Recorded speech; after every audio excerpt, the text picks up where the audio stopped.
For the fall, our team invested their time incredibly well, had a great semester in the classroom, really productive on the field in terms of fall training, implementing some things, really focused on player development, on the strength and conditioning piece, and just individual things that we wanted each player to set out to do. So I think that was great. I think when you're building a new program or a new culture, each step is critically important. This was our players' first crack with us using December, the month of December on their own. That's really important in baseball when you talk about pitchers ramping up and building pitch counts and being conditioned properly. And I'll give our players a lot of credit for doing a good job with that. We've made the most of our time with the limited hours over the last 2 weeks, and we're productive in that phase. And now we need to get to scrimmaging, full hours of training allotted so we can take the next step in preparing for the season. Looking at what we're trying to do and what we're trying to accomplish, really, putting it into 3 phases. And number one is creating, the identity, or what I would call our process of winning, and really getting our hands around that and the things that we need to do to be successful, mastering the fundamentals that encompasses, that process encompasses, and then really becoming a connected team with a group of players that will now place the needs of the team above their own. I think when you turn the corner on the spring, we're always going to focus on development and player development in our program. It becomes about the team, and I think our players have done a good job, at least in the initial phases of that, and that'll be important with the challenges that come throughout the season or playing in the SEC, that we remain in that character, and we're working to develop and build that character of the team.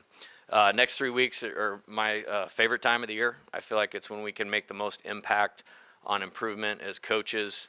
There's a couple things that we need to do. We need to get prepared and continue to improve. That will be the task at hand right now. And then also, kind of get to know our personnel even a little bit further, because with the competition right around the corner, we want to be at a good starting point, put ourselves in position to have some success with the right pieces in place. And then it's inevitable over a 56 to 70 game college baseball season, you're going to find the right combination the longer that you go. And when you have a team like ours with some depth, it may not look the same, in game 10 as game 1, and that's okay.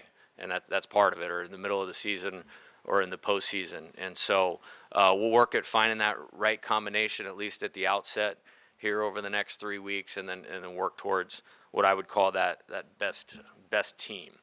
Kind of what I would say has been the best positive so far is the buy-in of the players in terms of what we're trying to accomplish, in terms of their mindset, their improvement, the development of the group.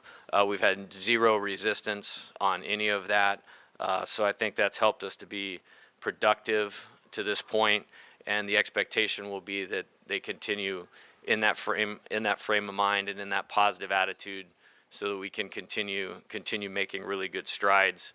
Right now, there's obviously a lot of excitement about the season, and naturally so.